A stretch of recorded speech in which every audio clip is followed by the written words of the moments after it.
right, thanks everyone for joining us today. I'm Teresa Boyle-Zaplin, President and CEO here at Nashville Electric Service. I appreciate your being here to help disseminate information to our customers.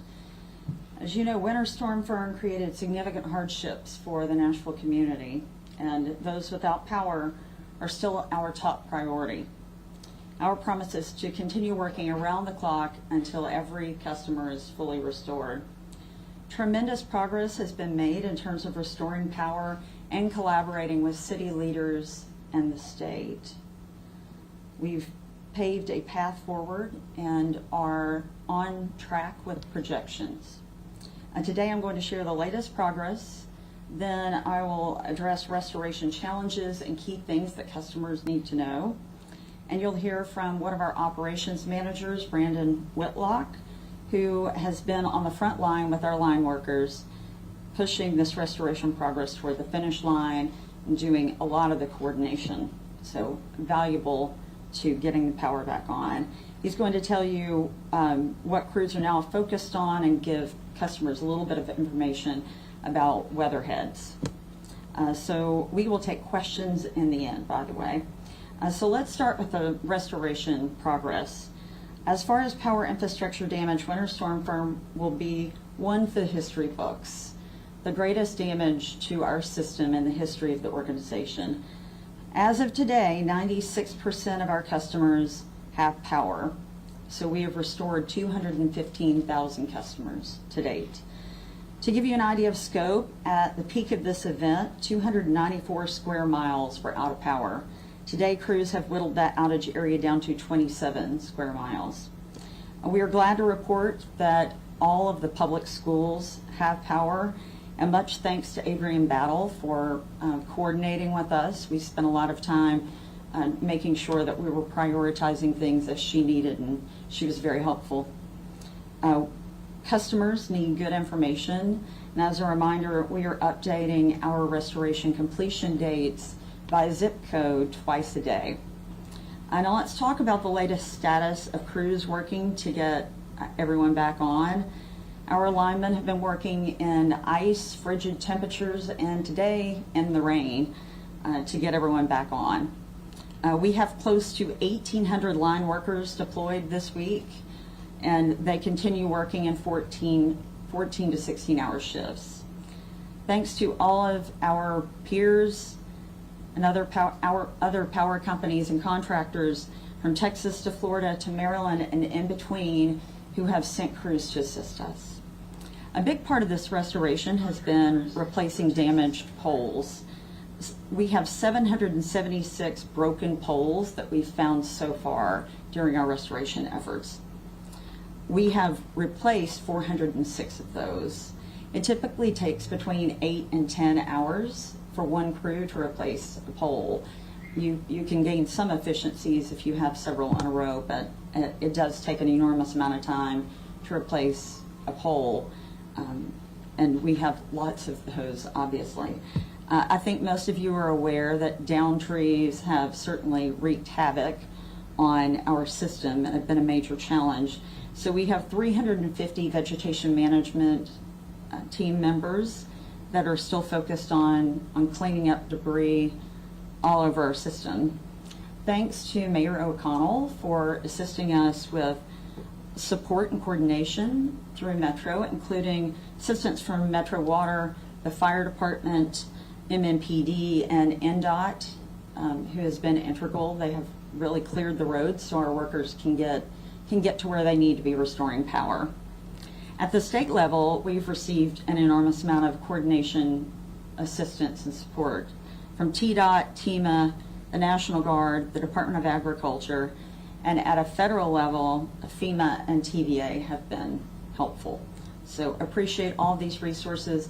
TDOT similarly has helped clear roads so we can reach where we need to be working. Also, thanks to a volunteer group called Rubicon for clearing the way so that line workers can access areas to get power back on. So they've been busy with some pretty extensive effort and equipment. And then I want to thank our workforce, who has worked tirelessly since the beginning of this storm to restore power to our customers. They're passionate, about our customers, and you can see it in how hard they work.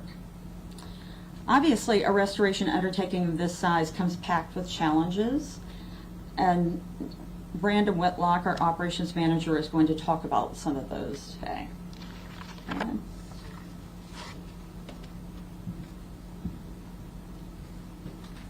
Good afternoon.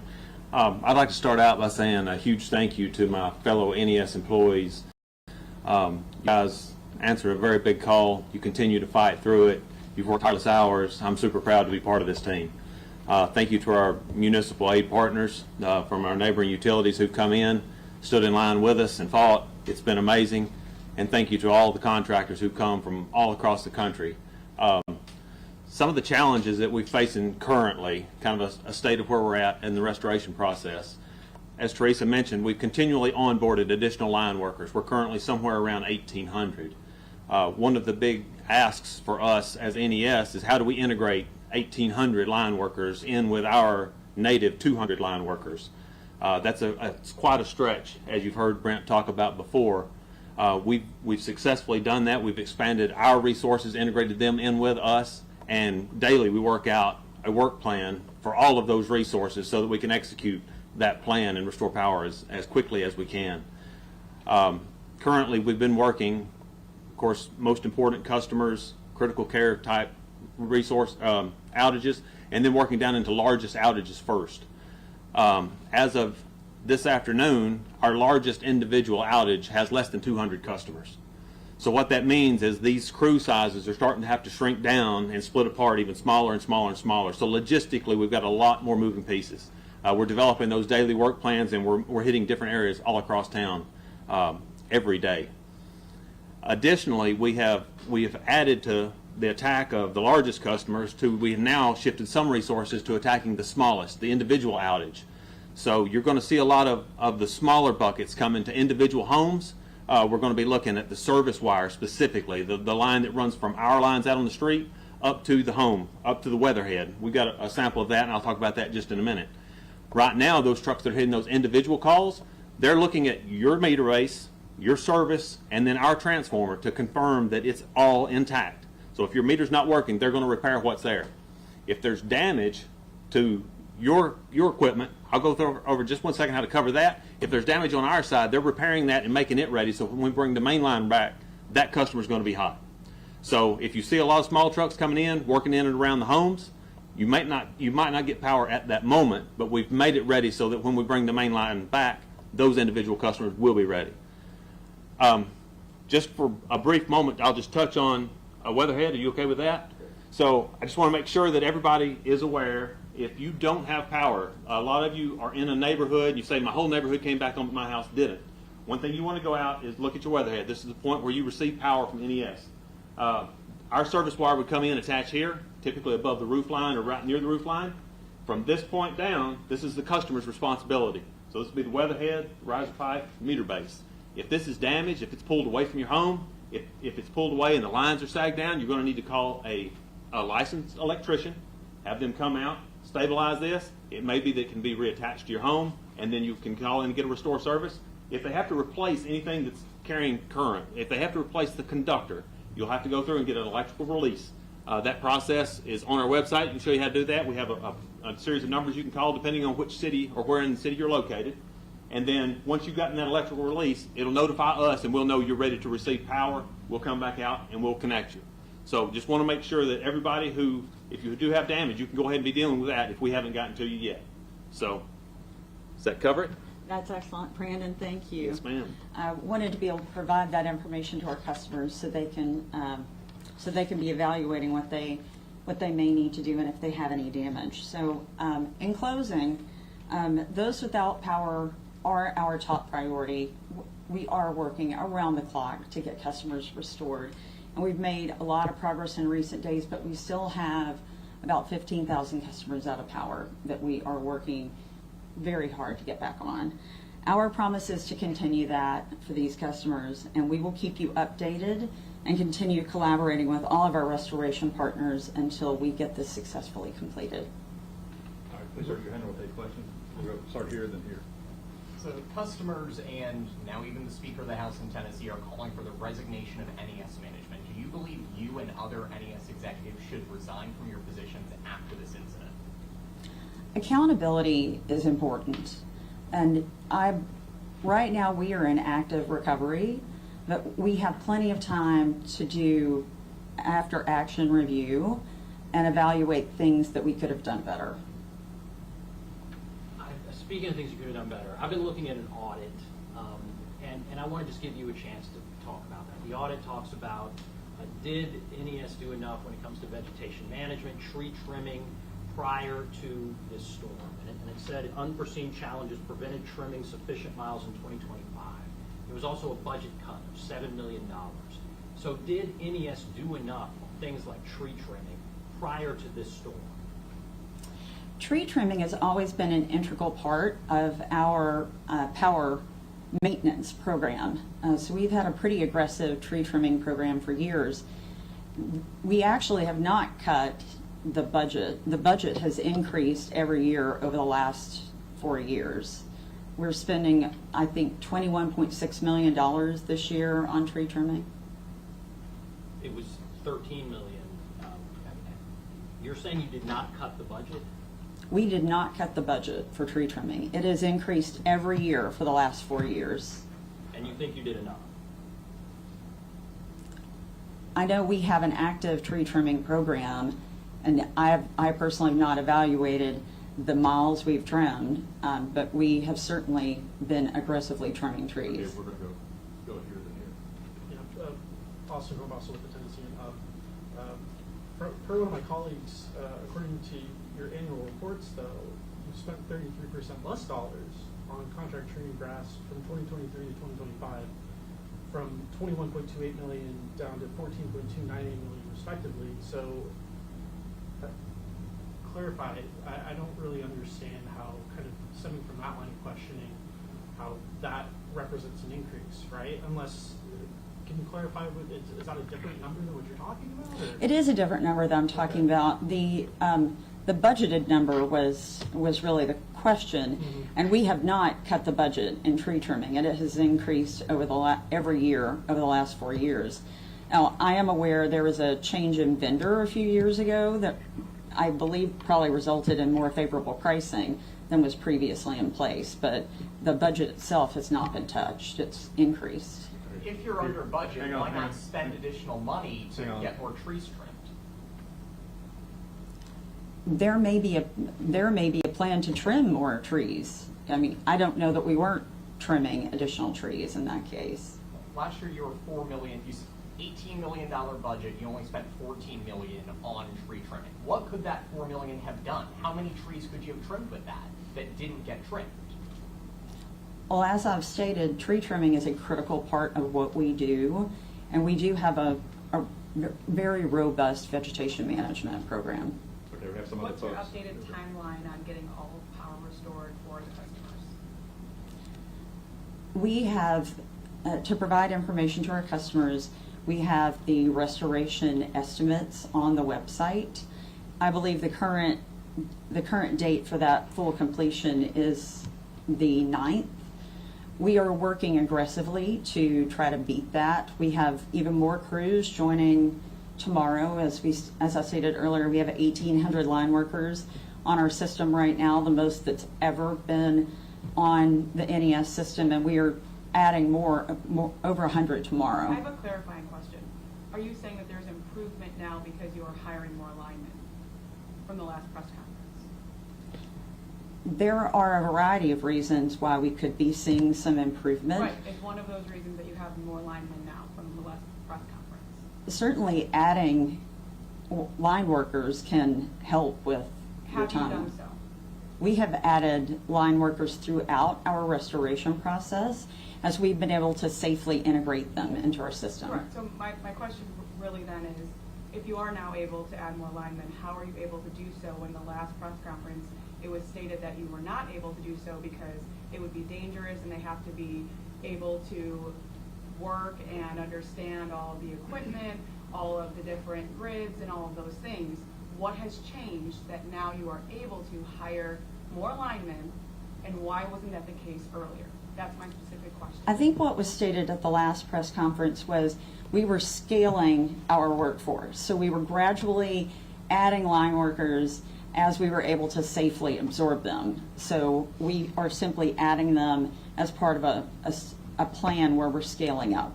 And are you continuing to scale up then to make the process even faster? What are we looking at? What can we tell the customers that are cold? What can we tell the ones that have children that they don't have a place to shower before school? I'm just wanting to make sure that we're giving this information accurately of how quickly we're getting more linemen and when they're going to be able to live comfortably again, because it's been a very long process.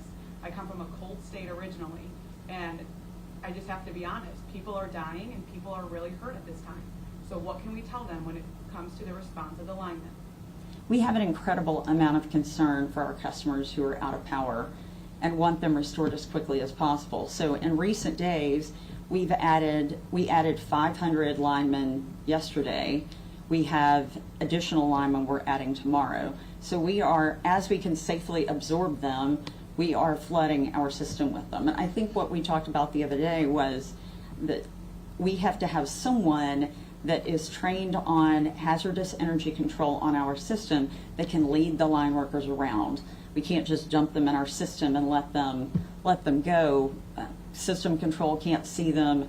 They need clearances from system control. So someone has to be trained on that to lead them. So we had brought additional people in and done an expedited training on hazardous energy control so we could deploy more linemen. Okay, we're gonna go here, then over here, here, here.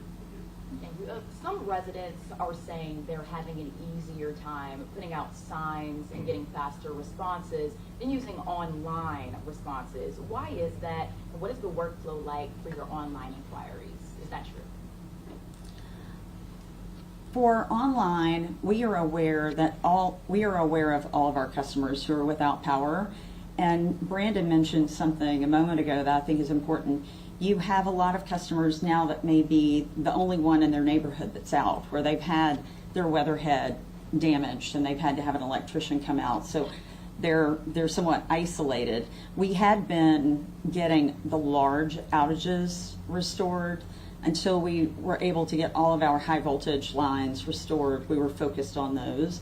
We now are kind of splitting the workforce and retooling to have smaller crews to go address those one-off customers and that are kind of by themselves in their neighborhood waiting on power. And they have not been forgotten. We are deploying 2-man crews to go tackle those. Okay. Is putting out signs something you encourage to get a response if a crew is out in the neighborhood? Do you feel like that is an easier way for people to get you guys to come in? Not necessarily. Our crews are deployed to where they are most needed, and when they're working in an area, they have a schedule of places they're going to be. I heard about the signs yesterday, and I suspect it's that some of them have some sympathy for people and are stopping to help. So I don't encourage it, but it can't hurt. So go over here, then here. I assume that you've seen the risk management report from November that Ben was referencing earlier? Your internal report? Oh, the ERM report? Yes. Yes, exactly. Well, in there, it was highlighted red about the vegetation removal and that sort of thing, but you said that you haven't pulled any money from that. What exactly were they trying to warn you about in that report? Well, that report is intended to look at all risks of the organization and the impact of those risks. So you're admitting that tree vegetation is a risk? Tree vegetation is a risk for all utilities that have, for all utilities that have trees on their system. But in the report it said, unforeseen challenges prevented trimming sufficient miles in 2025. Can you explain what those challenges are? On our tree trimming program, I know that we are on track for this year with our tree trimming. But you weren't in 2020. This is fiscal year last year. You weren't on track last year. Do you know why you were not on track? I don't recall that statement, but we are on track with our tree trimming this year. I wanted to go back to the lineman conversation. We understand you can't just take anyone off the street who says, I'm a lineman. You have to go through the vetting process. how many were rejected in that vetting process? And then also I wanted to ask about the mutual aid. I don't know if they're contracts or agreements that you have. Did you only accept help from linemen that had those mutual aid agreements with you? And is there any type of financial or contractual reason why you would take those linemen first over others who were here and ready and available? Did you push them aside to take the ones that you had agreements with? The mutual aid process is really important because it's utilities helping other utilities, and there's already a standard contract in place for those. So we can quickly onboard those utilities, those line workers. We know that they have had all of the training and vetting that we need, so we can quickly onboard them. And so we start with them and the contractors that we already have on contract, because you can quickly deploy them. Did you accept any from outside of those mutual aid contracts? We did. We have accepted line workers from all over the country. Okay, we're done here and here, and not be the last two. Thank you first off for taking our questions. You mentioned in the last press conference that you all were prepared for a snowstorm, not really an ice storm. Can you clarify that? Because NWS, I believe every meteorologist from each station that's in here has said that there's a potential of ice, dangerous ice. So is there a reason why you guys weren't truly prepared for the ice from last week? Adequate planning for any kind of storm is really important. With regard to this one, we certainly were planning for the predicted weather. As it migrated to being predicted as an ice storm, we were arranging for crews. And we were arranging for an adequate number of crews. We just did not necessarily have them on site. Why not? Why weren't they on site? When you have a storm of that magnitude and the forecast is moving quickly and no one really knows where the ice is going to go. A few days prior, it was supposed to go to Memphis. So when it pivoted to Nashville, we called Memphis and said, can we have all of your contract crews if it doesn't hit you? So a lot of them were sitting in Memphis. The first question mentioned the Speaker of the House calling for the resignation of people on the NES leadership. Have you been, there's also been criticism from the mayor, from the governor. Have you been surprised? How do you respond to some of the criticism you have seen? What were your thoughts about that and the calls for resignation? As I mentioned earlier, accountability is important, and we are committed to working with all of our community and political leaders. We were told a couple of years ago when there was ice storm in Antioch and people were without power for days that this wouldn't happen again. Why did it happen again? I'm not aware of what you're referencing. My last Sorry. question is just how do people contact NES to just let them know if there are any more further problems? What's the best way for connecting any issues or any new issues with your company? Are you referencing account issues, power outage issues? Power outage issues, and maybe they took down a tree outside of their house to make it easier for NES to come that they were told they had to do before they were able to do more work. What's the best form of communication with NES right now? They can call us. That's the best way. If they've had in that situation, if they've had a tree removed, it's best to call us just to make sure that whatever note we had on the account, we're returning to that property to fix it for them. Thank you. Thank you. Generally, what's your response to the state legislature wanting to have legislative oversight? We are committed to working with all of our political leadership. There's concern that NES lobbyists in the past have prevented more oversight from being in place. Do you guys have lobbyists that are trying to prevent oversight from being passed at the state level? I'm not aware of that. Thank you, everybody. Thank you. Thank you.